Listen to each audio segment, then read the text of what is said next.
Hi, my name is Deyemi Okanlawon, and you're watching Clapperboard TV.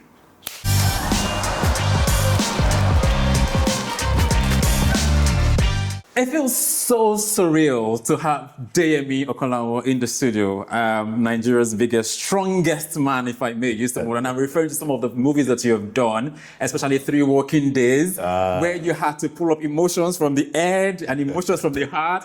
Quite a fantastic turnout it was. Thank you. But before we go into this conversation, I've got some love notes for you. Yeah, you didn't see it coming, I assure you. Now, these love notes are lines from some of the movies that you have played recently. Right. So do open it, read it out, and tell me what film you think it is. And that is the good cause for which you desecrate an ancestral mask. This is Election Oba, the King's Horseman. Great, well done. Yeah, got some more for you. There's more. Since this is what you want, I'm calling it off. I've been managing your madness for years. I promise you, I remember this line.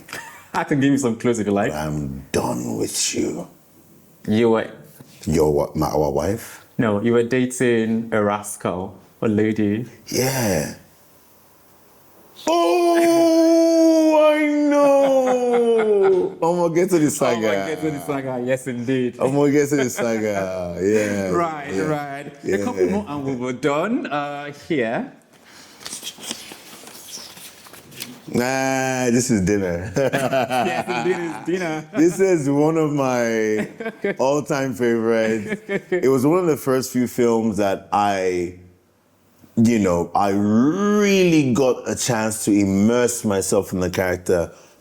If I say this line, then they'll come out. Well, the line the character says is, Richie says, women are liars and cheats.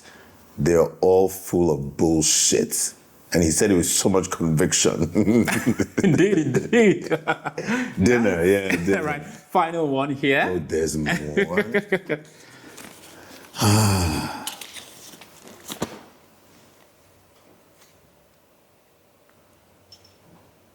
When this wedding is done, I'm coming for you. Oh, this is Blood Sisters. Blood Sisters, yes. This is Blood Sisters. How do I even remember these lines? This was the line to my brother. Yeah. Yeah, I was like, when this wedding is done, yes, I'm coming for you. When you told him that you found out that the person was sent to kill you. Yeah. And very quietly, he whispered it into his ears. Yeah, that's a wicked character. That's another all-time favorite. Again,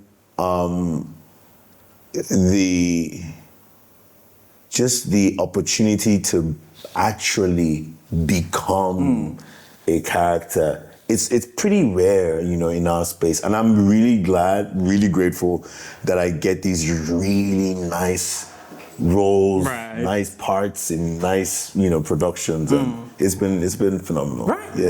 I mean, phenomenal, and that's the right word to describe your career so far. But tell me, did you think when you were leaving the marketing communication space, you were once my colleague, because I'm now in the marketing com space. I'm like, why did you do that? But I don't blame you at all. Did you think you were going to rise so quickly to this level called phenomenal in this short time? Quickly? Well, this time that you have. I love it. This is what they always say. They say, oh, overnight success.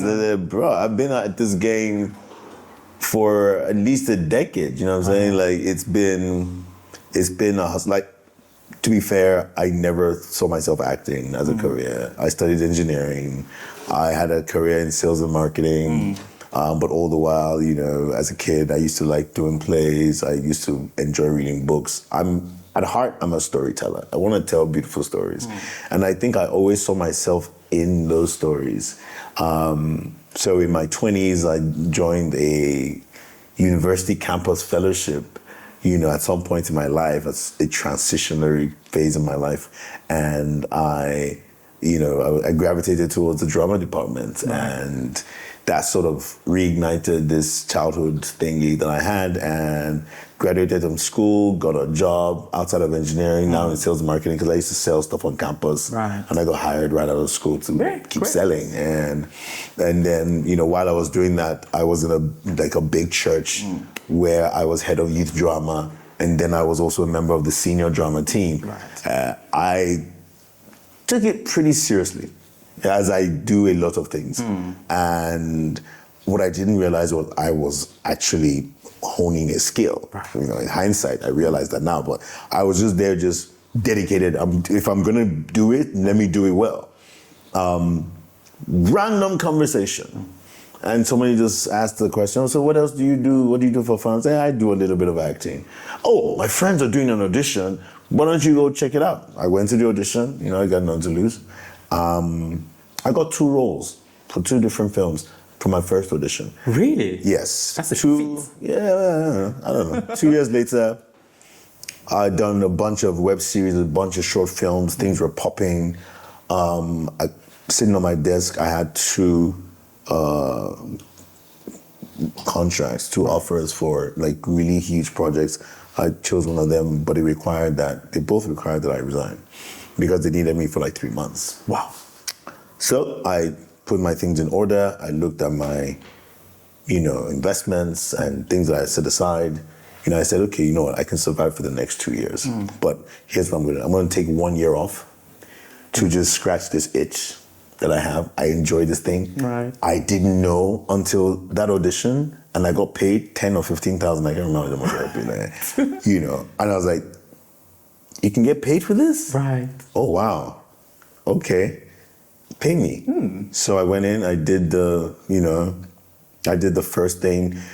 The next thing popped up. The next thing popped up. That's how 1 year became 2, 3, 4, 5, 10 years. Wow. Yeah. Wow. So I did take a break. I took a 2-year break to go back to work to head marketing for a film distribution company. Oh, nice. Yeah, just again, primarily because I wanted to understand the broader industry. And right after that, you know, I went back to acting. I produced my first film, and All's Fair in Love was a hit. Interesting. It was a hit. We're going to talk about that as well. But let's talk about when you realized that you have arrived. What movie was it? I haven't. I still haven't. Interesting. Yeah, I haven't done anything. I think my career is just starting.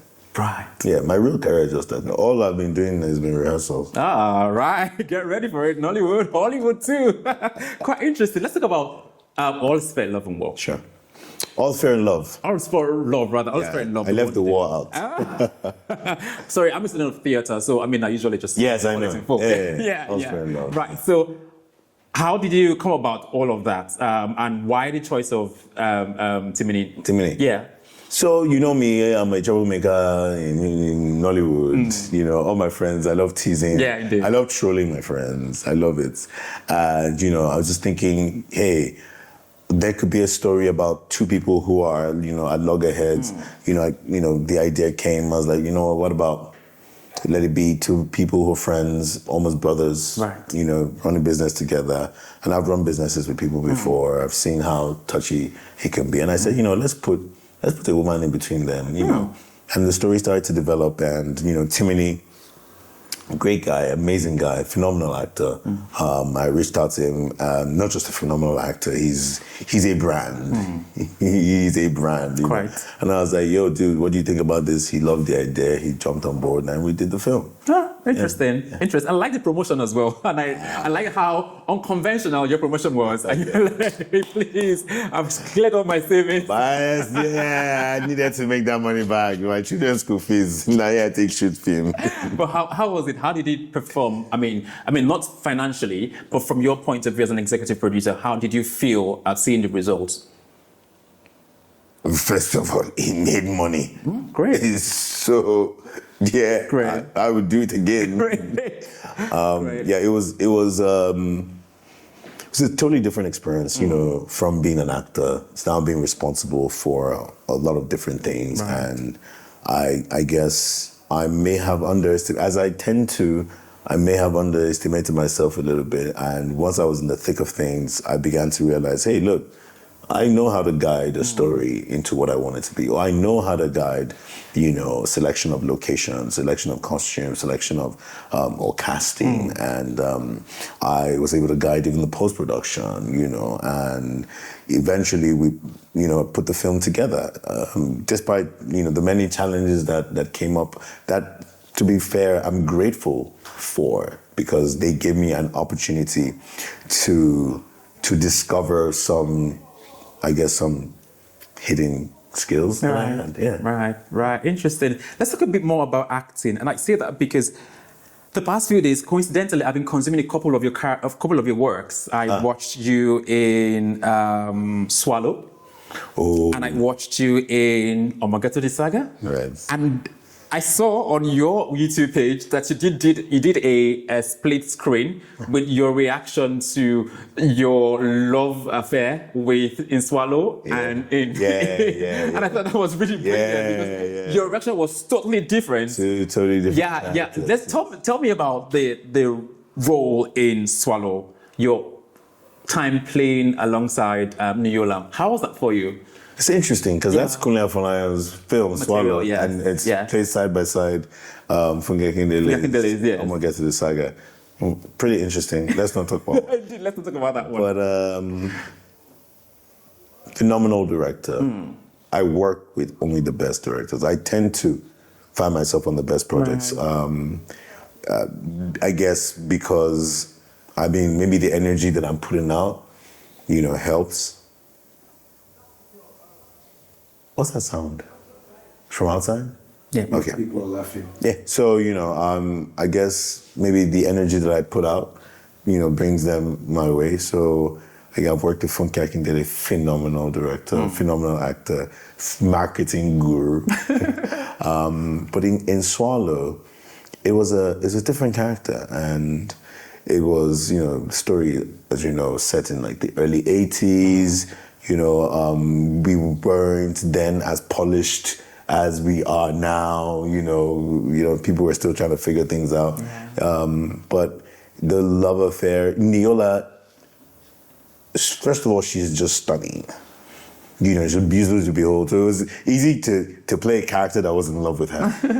But I think my character was a bit of a wuss. And it was fun playing. I find that I just love playing this wide range of characters. It's very diverse. Yeah.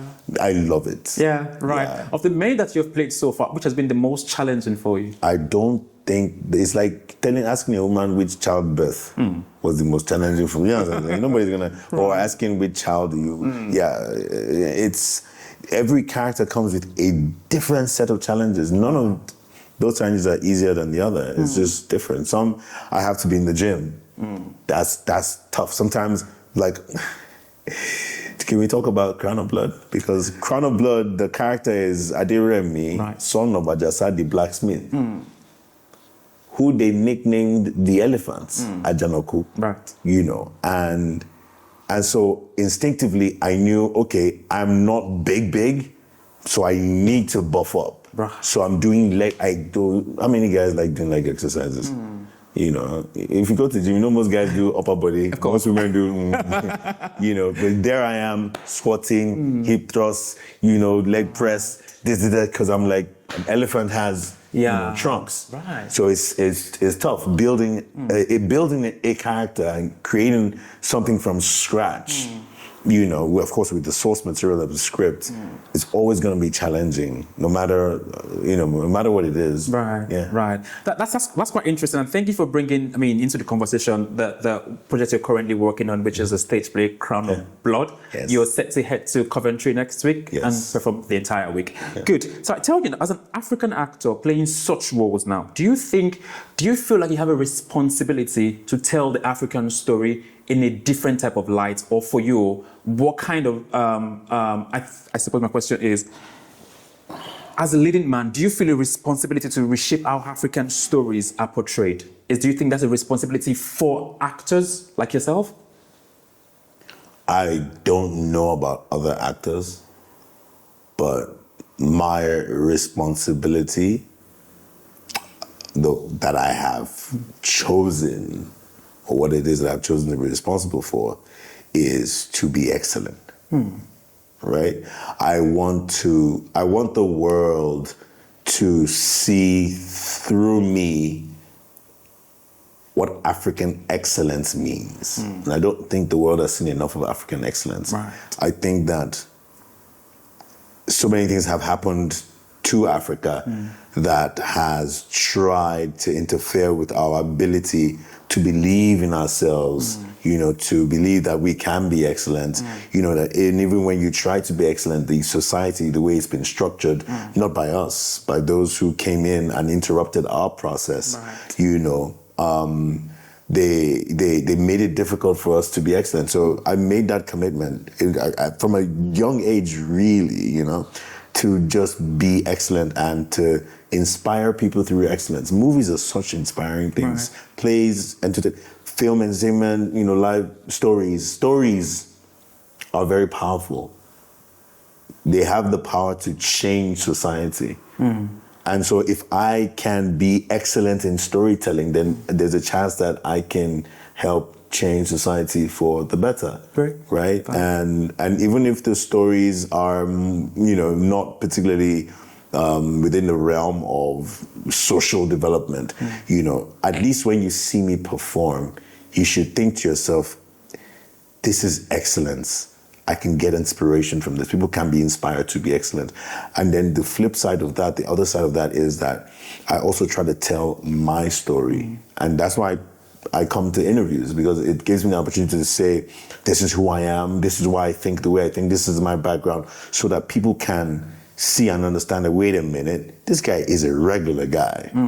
If he can do it, so can I. So those are the two things. I'm trying to inspire people to excellence and motivate them to success. That's all I'm trying to do. Great. Excellent. And with your acting skills and your range of work, I'm sure you're doing way much more than you think you have already. I hope I am. Indeed you have. So on a final note and on a lighter note as well, of all are there scripts that you've watched the interpretation by actors that you wish, I wish I had that role, I would have played it differently?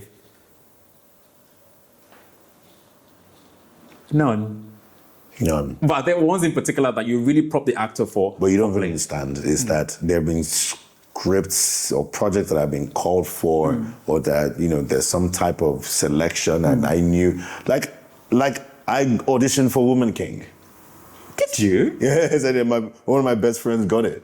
You know what I'm saying? And I watched him. I was entertained totally to see Jimmy Odukoya perform phenomenally. So I didn't even second guess his choices. I just was watching one of my best friends give, such an excellent representation of who we are as artists in Africa. And he stood his own, he was able to, deliver, not in front of Viola Davis. What? Yeah, that needs to be put there. Again, I didn't even try to picture, what could it have been like? Nah, I celebrated my boy, and I said in my heart that, God, if this can happen for somebody right there beside me, then I know it can happen for me. And the next year, I got a call from Japan to come be in a Japanese sci-fi TV series. Now I'm in the UK doing a stage play. And so I'm just here to have a great life. You know what I mean? Yeah, absolutely. Have a great life. Absolutely. I could be doing anything else, and the goal would still be to have a great life. That at the end of my life, I can sit back when I'm 95 or 100 and just think back at this experience of being in the UK, sitting down beside you doing this interview and speaking correct English. I have this, I feel like, it's just an idea that I toy with, that when we die, our bodies, physical bodies decompose. Our spirits go back to source. Absolutely. But our souls, all the emotions, all the memories, they get stored. It's like in a hard drive. Right. And it gets played over and over and over again. Now, if you've lived a good life, then you have a happy film Right, to to watch watch. throughout eternity. Okay, coming from a theater person, now it has to be about film. I And like that's that. heavenly. Right. But if you had a shitty life, that's your hell. Right. Okay, that's another angle. So no matter what you've been through, make sure the ending is good, so that when you're going through the film, you know that at least it ended well. I did right. And ended it's so well. refreshing to hear you talk about your colleagues so beautifully. Earlier on, Kehinde was talking on and on and on about how much of a great team player you are. Oh, she couldn't stop. She couldn't stop. You She gave me have flowers. see, you have no idea how much I love Kehinde Bankole. Oh, bless you. I love her as a person. I love her as an artist. I love everything about her. We are so in sync creatively. It's a miracle because we were in a film together. It was just a really small film. Nobody really expected much from it. It was just, small film, put it together, great story. Yes, sister. Yeah. And then it just blew up. Yes. It just blew up. Yes. And it's magical. So when I got a call and they were like, yo, come do a stage play, I'm like, me. Stage play. Right. You guys are, you want to laugh at me. Right. Say, finally, we've caught Deyemi. No, thank you. I'm not doing it. Did you really reject that? Yes, I did. Right. But who doesn't like to win? I pick my battles. Right. This is theater. There's no cut. There's no, can I take that again? Yes. No, it's live, it's time, it's tasking. I didn't even think I could do it. It's not just memorizing the scripts. You memorize it, internalize it, then you deliver it. Without pause. And then you emotionalize it, and then there's movement to it, and then there's interacting with the other actors and whatever they do, and then if an actor drops something, you gotta pick it up. Yeah. You got to keep going. So you're watching out for everybody. It's tap, tap, tap. No, I'm not doing it. Can you not call me Deyemi? I'm in it. I'm like, you are in it. Let's go. And that's how I got on board. And, she really calmed my nerves. She was like, Deyemi, don't worry. I've been here a couple of times. I've worked with Utopia Theatre. They're amazing. There's a process. Deyemi, just don't believe me. And I was like, I trust you. Right. I trust her. Right.